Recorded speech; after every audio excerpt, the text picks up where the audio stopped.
దేవుడు చేసినటువంటి దానిని బట్టి కాదు, కానీ దేవుని చేతి పని అయినటువంటి మనుషులు లోబడకపోవటాన్ని బట్టి దేవుడు ఇక్కడ దుఃఖపడుచున్నాడు. అప్పుడప్పుడు మనం కొన్ని మాటలు వింటాం కదా, పిల్లల విషయంలో తల్లిదండ్రులు విసిగిపోయిన తర్వాత లోబడని ఎదురు తిరిగే ప్రజలు లేదా పిల్లలు, వారిని బట్టి తల్లిదండ్రులు ఏమంటారు? నిన్ను కన్నందుకు నేను చాలా దుఃఖపడుతున్నాను, నిన్ను కన్నందుకు నేను చాలా బాధపడుతున్నాను అని చెప్తారు. నిజమే, ఈ మాట అదే భాగానికి చెందినది. యోహాను సువార్త 15వ అధ్యాయంలో ఈ మాట రాస్తుంది, నాకు వేరుగా ఉండి మీరేమీ చేయలేరు. ఈరోజు దేవునికి దూరంగా ఉండి, దేవునికి వేరుగా ఉండి, దేవునికి శత్రువులుగా ఉండి మనం సాధించేది ఏమీ లేదు, నష్టపోవడమే తప్ప సాధించేది ఏమీ లేదు.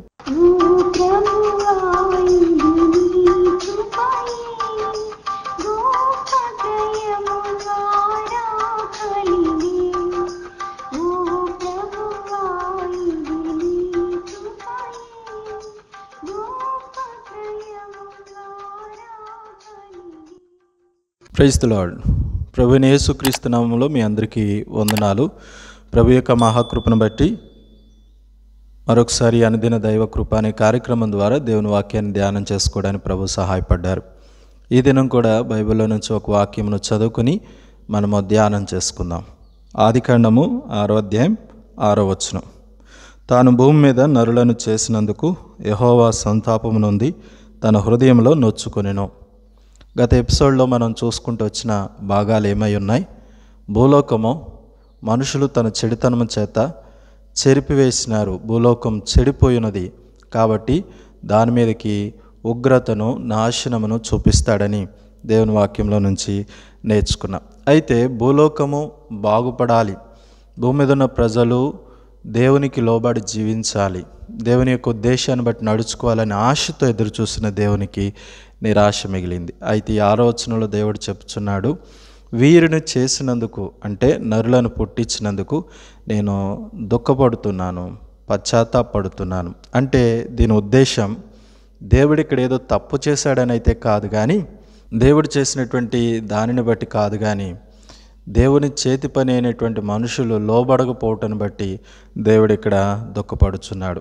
అప్పుడప్పుడు మనం కొన్ని మాటలు వింటాం కదా, పిల్లల విషయంలో తల్లిదండ్రులు విసిగిపోయిన తర్వాత లోబడని ఎదురు తిరిగే ప్రజలు లేదా పిల్లలు, వారిని బట్టి తల్లిదండ్రులు ఏమంటారు? నిన్ను కన్నందుకు నేను చాలా దుఃఖపడుతున్నాను, నిన్ను కన్నందుకు నేను చాలా బాధపడుతున్నాను అని చెప్తారు. నిజమే, ఈ మాట అదే భాగానికి చెందినది. ప్రభువు అదే రీతికి ఇక్కడ చెప్పుచున్నాడు, మనుషులను చేసినందుకు నేనెంతో పశ్చాత్తాపడుచున్నాను. వీరి నుంచి నేను ఆశించింది వేరు, కానీ వీరు చేసే పనులు వేరు. నిజమే ప్రియులారా, దేవునికి వేరుగా ఉండి మనం ఏమీ చేయలేం, దేవుని దుఃఖపెట్టి మనం ఏమీ చేయలేం. దేవుడు మనకిచ్చిన సమస్తాన్ని వినియోగించుకుని దేవునికి కృతజ్ఞత కలిగి భయభక్తులు కలిగి జీవించుట మహాజ్ఞాని అయిన సొలొమోను చెప్పాడు. ప్రసంగి గ్రంథం 12వ అధ్యాయం ఆఖరి భాగాల్లో మనం చూస్తాం. మానవ కోటికి ఇదే విధి ఏంటంట? దేవుని యెడల భయభక్తులు కలిగి ఉండి ఆయన చెప్పినట్టు చేయుటే, ఆయన విధులను బట్టి నడుచుకున్నటే ఇదే విధి అని జ్ఞాని అయినటువంటి సొలొమోను గ్రహించాడు. ఆయనే కాదు, భక్తులైనటువంటి వారందరూ కూడా ఆ మాటనే గ్రహించి అర్థం చేసుకుని దేవుని యెడల భయభక్తులు నిలిపారు. భక్తి లేనివారు, గ్రహింపు లేనివారు ఇది వ్యర్థం అనుకుని జీవించారు.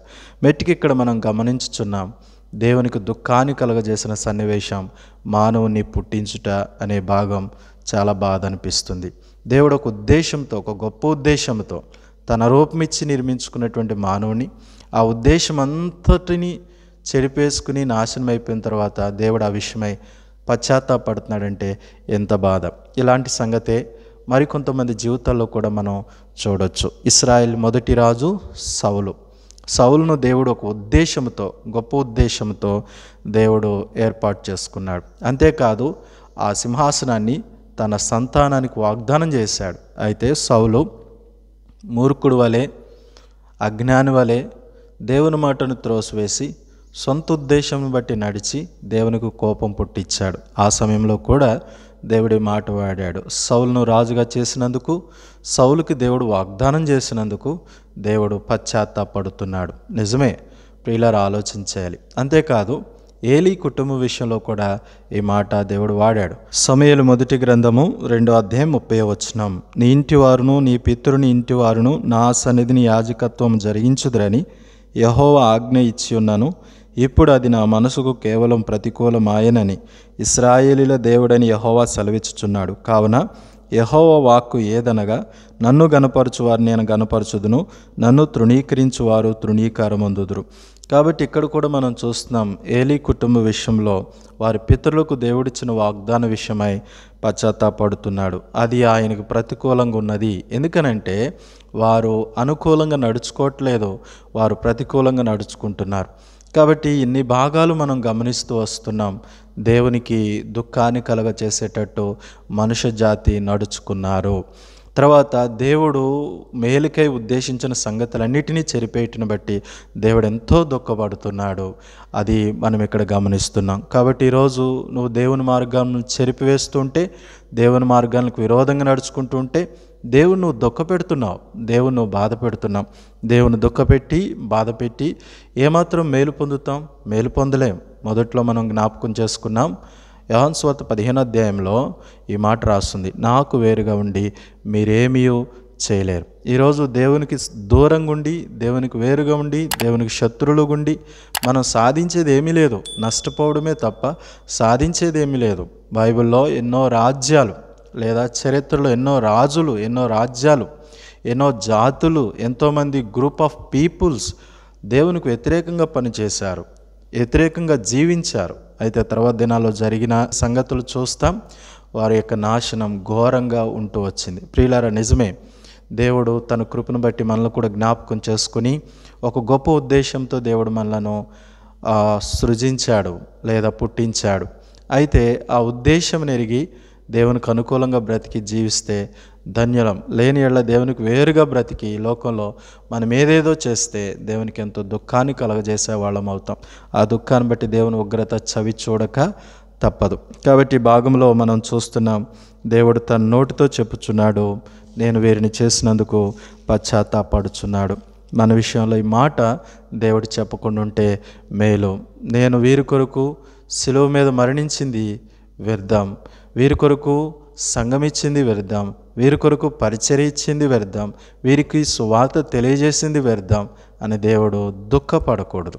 కాబట్టి దేవుని వాక్యాన్ని గమనించి, దేవుని మనసును ఎరిగి, దేవుని ఉద్దేశాన్ని అనుసరించి జీవించి దేవుని సంతోషపెడదాం. అట్టి కృప దేవుడు మనందరికీ ఇచ్చి ఆశీర్వదించునుగాక.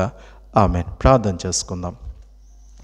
ప్రేమ కలిగిన మా తండ్రి, నమ్మకమైన మా దేవ, మహాగణుడు అయిన యేసుక్రీస్తు ప్రభువా, నీ శ్రేష్టమైన నామను బట్టి వందనాలు చెల్లిస్తున్నాం. ఇంతవరకు మీరు ఇచ్చిన వర్తమానాన్ని బట్టి స్తోత్రాలు. ప్రభువా, భూమి మీద మనుషులను చేసినందుకు ఆ రోజు మీరు దుఃఖపడ్డారు. వారు నీకు వేరుగా నడిచి వేరుగా జీవించి నిన్నెంతో దుఃఖపెట్టారు. వారు నిన్ను విడిచి తిరిగారు. ప్రభువా, మరి దాని విషయంలో మీరు ఎంతో పశ్చాత్తాపడ్డారు, దుఃఖపడ్డారు. దాంతో వారి మీదకు ఉగ్రతను చూపించారు. ఈరోజు కూడా భూమి మీద జనాభా నాయన విస్తరించి ఉన్నారు. దేవా, నీకు వేరుగా ఎన్నో తలంపులు కలిగిన వారుగా జీవించుచున్నారు. దేవా, నిన్ను విడిచిన వారుగా జీవించుచున్నారు. కాబట్టి ఈ సమయంలో మీరు కూడా దుఃఖపడుతున్నారు. కానీ మమ్మల్ని జ్ఞాపకం చేసుకుని నీ కృపా సువార్తను తెలియజేసినారు. కాబట్టి మా విషయమై మీరు అలా దుఃఖపడుకున్న నిమిత్తం మేము జాగ్రత్త కలిగి నిన్ను సంతోషపెట్టినట్లుగా, నీకు అనుకూలంగా నీ ఉద్దేశాలను అనుసరించి నడుచుకోగలిగినట్లుగా సహాయపడమని ఈ దినమునకు కావలసిన కృపనిమ్మని కోరుకుంటూ మహిమా ఘనతని ఆరోపిస్తూ యేసుక్రీస్తు నామంలో ప్రార్థించి అడిగి వేడుకుంటున్నాం తండ్రి. ఆమేన్. మంచిది ప్రియులారా, ప్రభు చిత్తమైతే మరొక వీడియోలో మరొక వాక్యం చేత మనమందరం కలుసుకుందాం. దేవుని యొక్క అత్యంత కృప మనందరికీ తోడైండునుగాక. ఆమేన్.